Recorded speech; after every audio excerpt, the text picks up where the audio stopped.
बेटा मेरी बहुत ज्यादा तबीयत खराब है, मुझे बचा। पापा मैं तुम्हें कुछ नहीं होने दूंगा, तुम्हारे सिवा मेरा है ही कौन। रुको मैं डॉक्टर को अभी कॉल करता हूँ।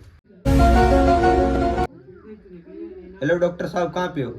डॉक्टर साहब मेरे पापा की बहुत ज्यादा तबीयत खराब है, जल्दी आओ। अरे मैं तुम्हारे घर के पास से जा रहा, तो रुको, आ ही रहा हूँ।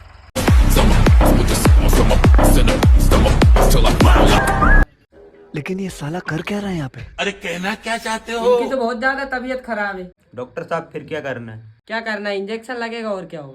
लगा दो डॉक्टर साहब। लेकिन एक सेकंड, अभी मजा आएगा ना। यहाँ पे क्या हो रहा भाई? कौन है तू? समझ रहे हो? अच्छा, हमको सिखा रिया है।